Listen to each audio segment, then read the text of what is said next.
വയനാട് മാനന്തവാടി പുതുശ്ശേരിയിൽ കടുവയാക്രമണത്തിൽ മരിച്ച കർഷകന്റെ കുടുംബത്തിന് 10 ലക്ഷം ധനസഹായം നൽകും.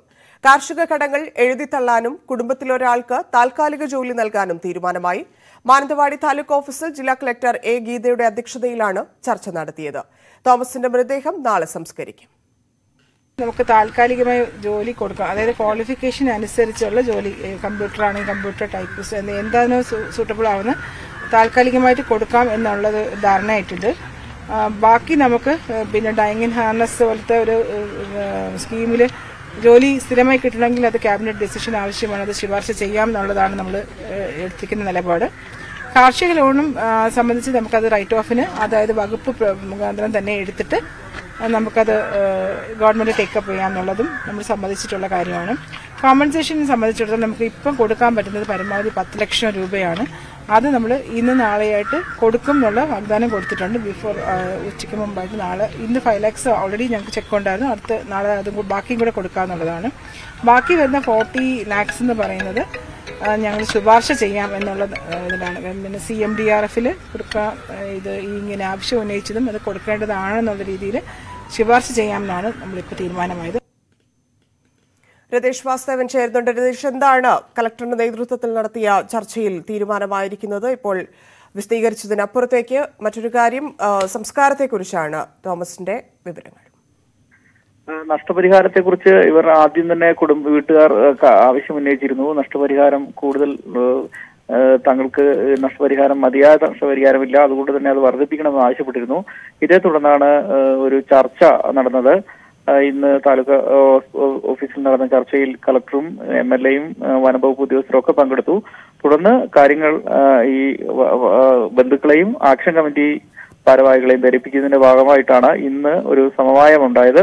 തുടർന്നാണ് മേൽപ്പറഞ്ഞ കാര്യങ്ങൾ, വീട്ടിലുള്ള ആളുകൾക്ക് ജോലി, അതുപോലെ തന്നെ നഷ്ടപരിഹാര തുകയായി 10 ലക്ഷം, തുടർന്ന് അത്തരത്തിലുള്ള കാർഷിക കടങ്ങൾ എഴുതിത്തള്ളൽ തുടങ്ങിയ കാര്യങ്ങൾ നടത്തിയത്. തുടർന്നാണ് ബന്ധുക്കളും നാട്ടുകാരും ഉൾപ്പെടെ മൃതദേഹം ഏറ്റുവാങ്ങാൻ തയ്യാറായത്. തുടർന്ന് വൈകിട്ട് 6:30 വീട്ടിലെത്തിയ മൃതദേഹം 6:30 മൃതദേഹം വീട്ടിലെത്തിയത്. തുടർന്ന് ഈ നാളെ 2:30 പുതുശ്ശേരി സെന്റ് തോമസ് പള്ളി സെമിത്തേരിയിലാണ് സംസ്കാര ചടങ്ങുകൾ നടക്കുക. അദ്ദേഹത്തിന്റെ ജ്യേഷ്ഠൻ അമേരിക്കയിലാണ്, വൈദികനാണ്. അദ്ദേഹം നാളെ എത്തും.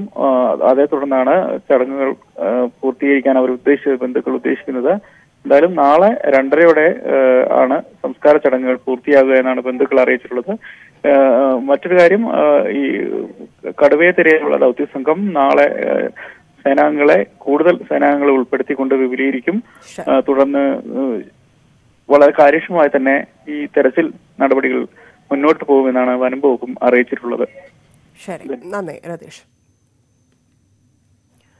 പാലക്കാട് ധോണിയിൽ ജനങ്ങളെ ഭീതിയിലാക്കിയും കൃഷി നശിപ്പിച്ചും PT7 ഉൾപ്പെടെയുള്ള കാട്ടാനക്കൂട്ടം. ജനവാസ മേഖലയിൽ കാട്ടാനക്കൂട്ടം തുടരുന്നു. കൂട് നിർമ്മാണം പൂർത്തിയായതോടെ ആനയെ പിടികൂടാൻ ഉടൻ നടപടി വേണമെന്ന് നാട്ടുകാർ ആവശ്യപ്പെട്ടു.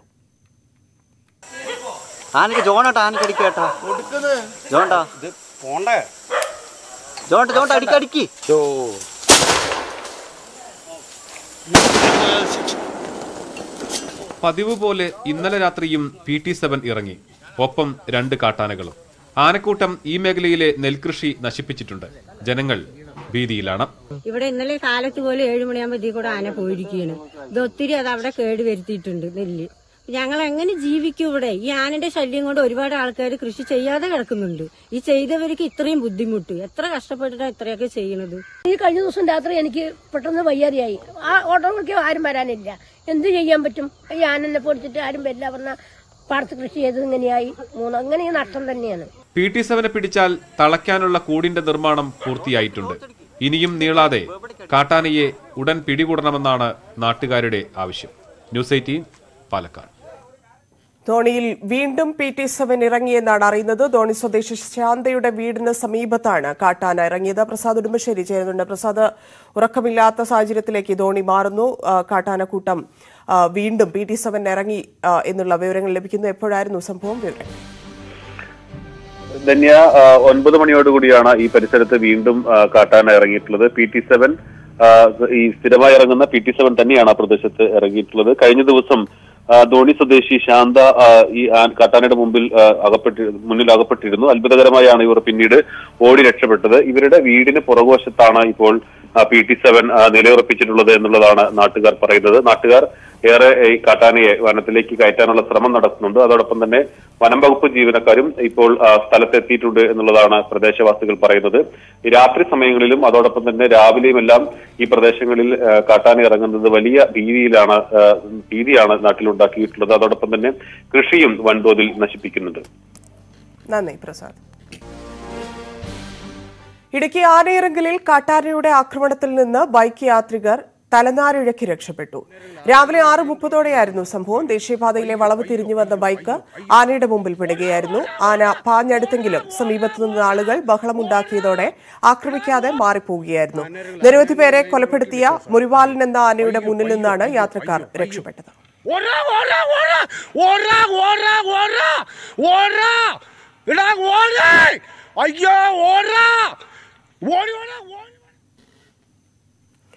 കളമശ്ശേരിയിൽ വീണ്ടും ഭക്ഷ്യസുരക്ഷാ റെയ്ഡ്. നഗരസഭയ്ക്ക് സമീപം പ്രവർത്തിച്ചുകൊണ്ടിരിക്കുന്ന അധോലോക മീറ്റിലും എന്ന ഹോട്ടൽ ലൈസൻസ് ഇല്ലെന്ന് കണ്ടെത്തിയതിനെ തുടർന്ന് പൂട്ടിച്ചു.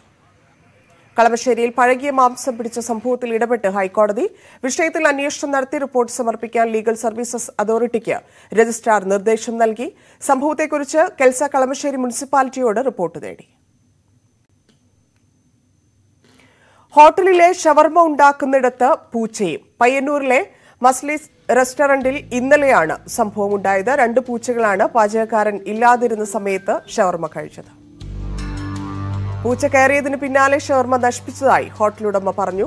ശുചീകരണ പ്രവർത്തനങ്ങൾ പൂർത്തിയാക്കുന്നതുവരെ ഹോട്ടൽ അടച്ചിടാൻ നഗരസഭ ആരോഗ്യ വിഭാഗം നിർദ്ദേശം നൽകി. അതേസമയം സ്ഥലത്ത് പരിശോധന നടത്തിയതായും 3 ദിവസത്തിനകം ശുചിത്വം ഉറപ്പാക്കുമെന്ന് നിർദ്ദേശിച്ചതായും നഗരസഭ ആരോഗ്യ വിഭാഗം വ്യക്തമാക്കി. നിലവിലുള്ള അപാകതകൾ പരിഹരിച്ച് മാത്രമേ ഹോട്ടൽ തുറന്നു പ്രവർത്തിക്കാൻ അനുവദിക്കുകയുള്ളൂവെന്ന് നഗരസഭ ഹെൽത്ത് ഇൻസ്പെക്ടർ അറിയിച്ചു.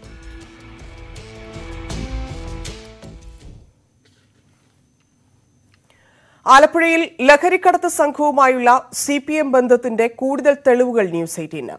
അരക്കോടിയുടെ ലഹരിക്കടത്ത് കേസിൽ അറസ്റ്റിലായ ഡിവൈഎഫ്ഐ ആലുശ്ശേരി മേഖലാ വൈസ് പ്രസിഡന്റ് വിജയകൃഷ്ണൻ അടക്കം 5 പ്രതികളെ ജാമ്യത്തിലിറക്കിയത് CPM പ്രാദേശിക നേതാക്കളാണ്. വിജയകൃഷ്ണനെ മുഖ്യപ്രതിയാക്കി പോലീസ് കുറ്റപത്രം സമർപ്പിച്ചിട്ടും നടപടിയെടുക്കാതെ സംരക്ഷണമൊരുക്കുകയാണ് CPMഉം ഡിവൈഎഫ്ഐയും.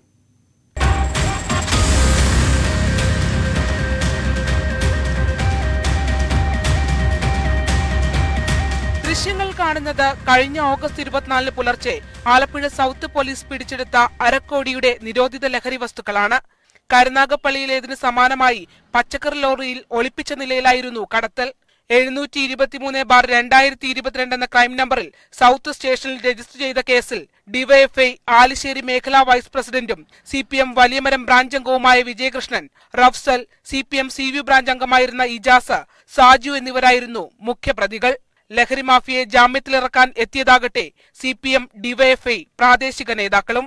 റഫ്സൽ, വിജയകൃഷ്ണൻ എന്നിവർക്കായി സ്റ്റേഷൻ ജാമ്യം നിന്നത് CPM വലിയമരം ബ്രാഞ്ച് കമ്മിറ്റി അംഗവും ഡിവൈഎഫ്ഐ ആലുശ്ശേരി മേഖലാ സെക്രട്ടറിയുമായ സിനാഫാണ്. ഇജാസ് ഉൾപ്പെടെയുള്ള പ്രതികൾക്കായി സൗത്ത് സ്റ്റേഷനിൽ എത്തിയവർ CV വാർഡിലെ സജീവ ഡിവൈഎഫ്ഐ പ്രവർത്തകരായ ബിലാൽ, ഷഹനാസ് എന്നിവരും. ജാമ്യം നിന്ന സിനാഫ്, മുഖ്യപ്രതി വിജയകൃഷ്ണൻ എന്നിവർ കരുനാഗപ്പള്ളി കേസിൽ ആരോപണ വിധേയനായ CPM കൌൺസിലർ ഷാനവാസുമായി അടുത്ത ബന്ധമാണുള്ളത്. കേസിൽ വിജയകൃഷ്ണൻ ഉൾപ്പെടെയുള്ള പ്രതികൾക്കെതിരെ പോലീസ് കുറ്റപത്രം സമർപ്പിച്ചിട്ടും CPMO ഡിവൈഎഫ്ഐയോ ഒരു സംഘടനാ നടപടിക്കും തയ്യാറായിട്ടില്ല. സർക്കാരിന്റെയും പാർട്ടിയുടെയും ഭാഗമായി പകൽ ലഹരി വിരുദ്ധ ക്യാമ്പയിനിൽ രാത്രിയിൽ ലഹരി കടത്ത്. ആലപ്പുഴയിലെ പല കുട്ടി നേതാക്കന്മാരുടെയും ദിനചര്യ ഇപ്പോൾ ഇതാണ്. ഗ്രൂപ്പിസത്തിന്റെ തണലിൽ നേതാക്കന്മാർ സംരക്ഷണം ഒരുക്കുമ്പോൾ ആലപ്പുഴയിലെ പാർട്ടിയിൽ ക്രിമിനലുകൾ തഴച്ചു വളരുകയാണ്. ക്യാമറമാൻ പ്രശാന്ത് മംഗലശ്ശേരിക്കൊപ്പം ആലപ്പുഴയിൽ നിന്നും ശരണ്യ സ്നേഹജൻ, ന്യൂസ് 18. ആലപ്പുഴ CPMലെ പ്രശ്നങ്ങൾ പരിശോധിക്കുമെന്ന് CPM സംസ്ഥാന സെക്രട്ടറി MV ഗോവിന്ദൻ. ആലപ്പുഴയല്ല, എവിടെയായാലും സംഘടനാപരമായി പരിശോധിക്കേണ്ടത് പരിശോധിക്കും. പ്രശ്നങ്ങൾ പരിഹരിച്ച് മുന്നോട്ടു പോകും. ജനങ്ങൾക്ക് അന്യമായ ഒന്നും പാർട്ടി അംഗീകരിക്കില്ല. തെറ്റായ ഒരു പ്രവണതയ്ക്കും പാർട്ടി കൂട്ടുനിൽക്കില്ലെന്നും MV ഗോവിന്ദൻ. വെള്ളക്കരം ലിറ്ററിന് 1 പൈസ വർദ്ധിപ്പിക്കുമെന്ന് EP ജയരാജൻ. ജല അതോറിറ്റി ശുപാർശ ഇടതുമുന്നണി അംഗീകരിച്ചു. 2391.85 കോടി നഷ്ടത്തിലാണ് ജല അതോറിറ്റി. ഈ നഷ്ടം നികത്താനാണ് വെള്ളക്കരം വർദ്ധിപ്പിക്കുന്നതെന്നും ഇ.പി. ജയരാജൻ. ഒരു വേട്ടയാടലിന് മുന്നിലും തന കുനിക്കാനാകില്ലെന്ന് ഇ.പി. ജയരാജൻ. എല്ലാ കാലത്തും വിവാദങ്ങൾ പിന്തുടർന്നിട്ടുണ്ട്. വിവാദങ്ങൾ ആരുണ്ടാക്കിയെന്ന് മാധ്യമപ്രവർത്തകർ അന്വേഷിച്ച് കണ്ടെത്തണമെന്നും ഇ.പി. ജയരാജൻ. കോൺഗ്രസിലെ മുഖ്യമന്ത്രി സ്ഥാനാർത്ഥിത്വം സംബന്ധിച്ച ചർച്ചകൾ തള്ളി നേതാക്കൾ. ശശി തരൂരിനെതിരെ പരോക്ഷ വിമർശനം ഉന്നയിച്ച രമേശ് ചെന്നിത്തല 4 വർഷം കഴിഞ്ഞ് ആരെന്താകുമെന്ന് ഇപ്പോൾ പറയേണ്ടതില്ലെന്ന് പ്രതികരിച്ചു. ആരെങ്കിലും കോട്ട് തയ്ച്ചു വെച്ചിട്ടുണ്ടെങ്കിൽ അതങ്ങ് ഊരിവെക്കണമെന്നും ചെന്നിത്തല പറഞ്ഞു. നേതാക്കൾ കാര്യങ്ങൾ പരസ്യമായി പറയുന്നത് അവസാനിപ്പിക്കണമെന്ന് ACC general secretary K C Venugopal ആവശ്യപ്പെട്ടു. പാർട്ടിക്കുള്ളിൽ ചർച്ചയ്ക്ക് അവസരമുള്ള പാർട്ടിയാണ് കോൺഗ്രസ് എന്നും കെ സി വേണുഗോപാൽ പറഞ്ഞു. സ്ഥാനാർത്ഥിത്വം തീരുമാനിക്കേണ്ടത് ഹൈക്കമാൻഡാണെന്ന് കെ മുരളീധരൻ പ്രതികരിച്ചു. അതേസമയം മുഖ്യമന്ത്രി സ്ഥാനാർത്ഥിത്വവുമായി ബന്ധപ്പെട്ട പ്രസ്താവന വിവാദമാക്കേണ്ടതില്ലെന്ന് ശശി തരൂർ ആവർത്തിച്ചു. താൽപര്യമുണ്ടോ എന്ന ചോദ്യത്തിന് ഉണ്ട് എന്ന് പറയുക മാത്രമാണ് ചെയ്തത്. ഇക്കാര്യത്തിൽ തീരുമാനമെടുക്കേണ്ടത് പാർട്ടിയും ജനങ്ങളുമാണെന്നും ശശി തരൂർ. മലബാർ പര്യടനം തുടരുന്ന ശശി തരൂരിനെ സ്വാഗതം ചെയ്ത് സമസ്തയും KNMും. കോൺഗ്രസിനെ ശക്തിപ്പെടുത്താനുള്ള പ്രവർത്തനമാണ് ശശി തരൂരിന്റേതെന്ന് സമസ്ത അധ്യക്ഷൻ ജിഫ്രി മുത്തുക്കോയ തങ്ങൾ പറഞ്ഞു. തരൂരിന്റെ വ്യക്തിത്വവും പ്രാപ്തിയും എല്ലാവർക്കും അറിയുന്ന കാര്യമാണെന്ന് KNM അധ്യക്ഷൻ TP അബ്ദുള്ളക്കോയ മദനി ചൂണ്ടിക്കാട്ടി. നാളെ മകരവിളക്ക് സന്നിധാനം ഒരുങ്ങി.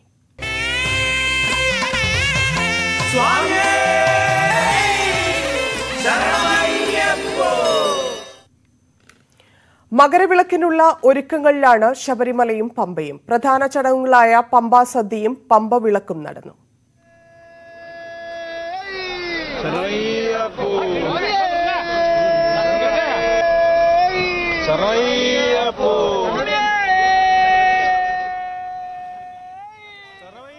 ഷാനോസ് ഡേവിഡ് ചേരുന്നുണ്ട്. ഷാനോസ്, വിവരങ്ങൾ.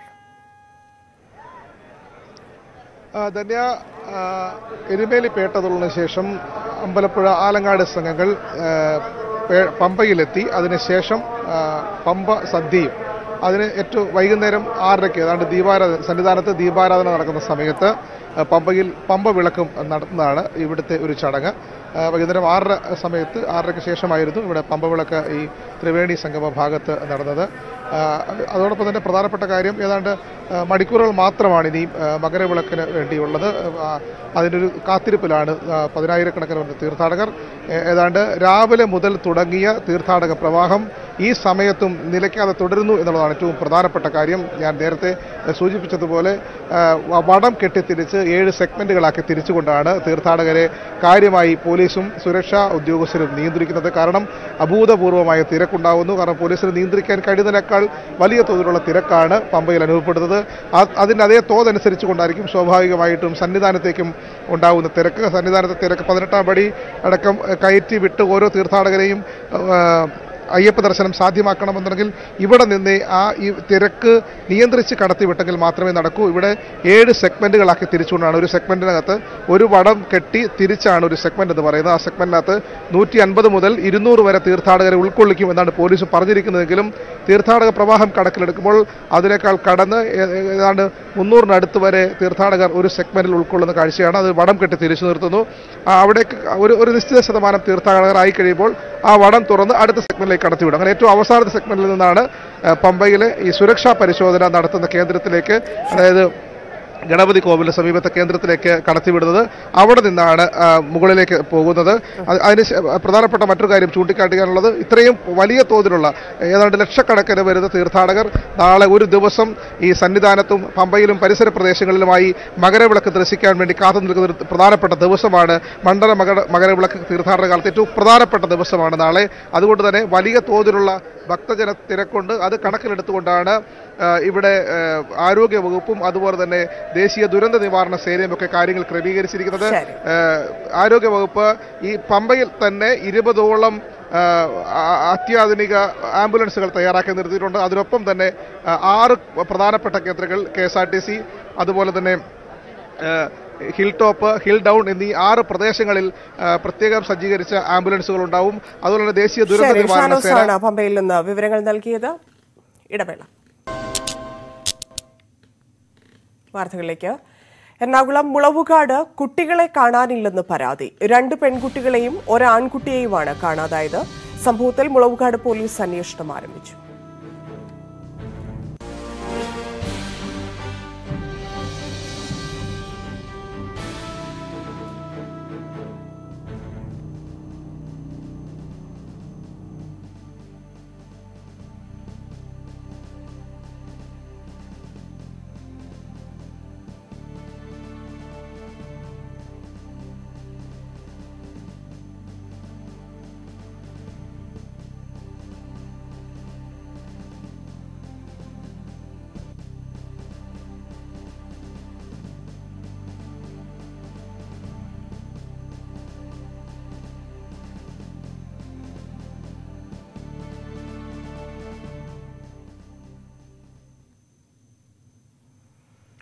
ISRO ചാരക്കേസ് തെറ്റാണെന്നും നമ്പിനാരായണന്റെ അറസ്റ്റ് നിയമവിരുദ്ധമാണെന്നും CBI ഹൈക്കോടതിയിൽ.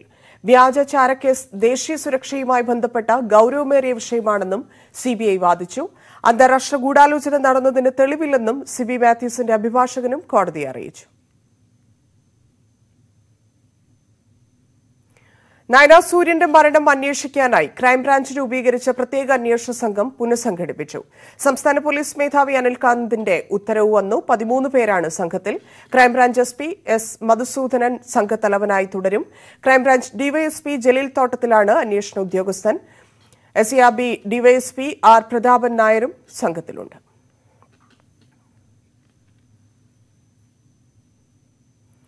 അടിമാലിയിൽ വഴിയിൽ നിന്ന് ലഭിച്ച മദ്യം കഴിച്ച് ഒരാൾ മരിച്ച സംഭവം കൊലപാതകം. മദ്യം കഴിച്ച് മരിച്ച കുഞ്ഞുമോന്റെ സഹോദരിയുടെ മകൻ സുധീഷിനെ അടിമാലി പോലീസ് കസ്റ്റഡിയിലെടുത്തു. ബിവറേജിൽ നിന്ന് മദ്യം വാങ്ങി വിഷം കലർത്തിയെന്ന് പ്രതി പോലീസിനോട് സമ്മതിച്ചു. നിക്ഷേപ തട്ടിപ്പിൽ അറസ്റ്റിലായ പ്രവീൺ റാണ ഈ മാസം 27 വരെ റിമാൻഡിൽ. തൃശൂർ അഡീഷണൽ സെഷൻസ് കോടതിയുടേതാണ് നടപടി. പ്രതിഭാഗത്തിന്റെ ജാമ്യാപേക്ഷയെ പ്രോസിക്യൂഷൻ എതിർത്തു. ഇനിയും നിരവധി പരാതികൾ കോടതിയിലെത്താനുണ്ടെന്ന് പ്രോസിക്യൂഷൻ പറഞ്ഞു. അതേസമയം സേഫ് ആൻഡ് സ്ട്രോങ് തട്ടിപ്പ് കേസിൽ കണ്ണൂരിലും പോലീസിന് പരാതികൾ ലഭിച്ചു. കണ്ണൂർ ബ്രാഞ്ചിലും നിക്ഷേപ തട്ടിപ്പ് നടന്നതായാണ് പരാതി. ഇന്നലെ മാത്രം 5 പരാതികൾ കണ്ണൂർ ടൗൺ പോലീസിന് ലഭിച്ചിട്ടുണ്ട്.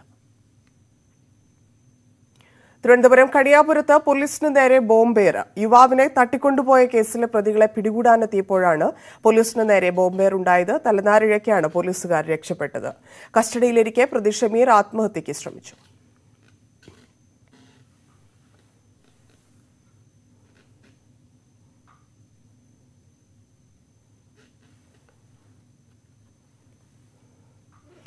തൃശൂർ ചാഴൂരിൽ സ്വത്ത് തട്ടിയെടുക്കാൻ വയോധികയെ തൊഴുത്തിൽ ചങ്ങലക്കിട്ട് മർദ്ദിച്ചു.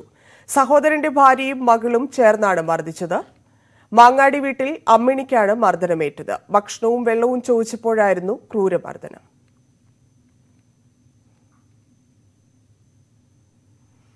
കലോത്സവ ഭക്ഷണവുമായി ബന്ധപ്പെട്ടുണ്ടായ വിവാദം തന്നെ അങ്ങേയറ്റം വേദനിപ്പിച്ചെന്ന് പഴയിടം മോഹനൻ നമ്പൂതിരി. തുടർന്നും കലോത്സവത്തിനായി വരാൻ ഭയമുണ്ട്. അതിനെ ചൊല്ലി എന്തെങ്കിലും അനിഷ്ടകാര്യങ്ങളുണ്ടായാൽ അതിന് തന്റെ ഉത്തരവാദിയായി മുദ്ര കുത്തുമെന്ന് ഭയപ്പെടുന്നതായും പഴയിടം പറഞ്ഞു. ന്യൂസ് 18 കേരളം എഡിറ്റർ പ്രദീപ് പിള്ളയ്ക്ക് നൽകിയ അഭിമുഖത്തിലാണ് പഴയിടം ഇങ്ങനെ പറഞ്ഞത്. സ്പോർട്സ്. കാര്യവട്ടം ഗ്രീൻഫീൽഡ് സ്റ്റേഡിയത്തിൽ നടക്കുന്ന ഏകദിന മത്സരത്തിനായി ഇന്ത്യ ശ്രീലങ്ക ടീമുകൾ തിരുവനന്തപുരത്തെത്തി. എയർ വിസ്താരയുടെ പ്രത്യേക വിമാനത്തിൽ വൈകിട്ട് 4 മണിയോടെയാണ് ടീമുകൾ തിരുവനന്തപുരം വിമാനത്താവളത്തിൽ എത്തിയത്. തിരുവനന്തപുരം ജില്ലാ ക്രിക്കറ്റ് അസോസിയേഷൻ പ്രസിഡന്റ് അഡ്വക്കേറ്റ് രാജീവിന്റെ നേതൃത്വത്തിൽ വിമാനത്താവളത്തിലെ ആഭ്യന്തര ടെർമിനലിൽ ടീമുകളെ സ്വീകരിച്ചു. സ്വീകരണത്തിന് ശേഷം ഇന്ത്യൻ ടീം ഹോട്ടൽ ഹയാത്തിലേക്കും ശ്രീലങ്കൻ ടീം ഹോട്ടൽ താജിലേക്കും പോയി. ഞായറാഴ്ച ഉച്ചയ്ക്ക് 1:30-നാണ് മത്സരം ആരംഭിക്കുന്നത്.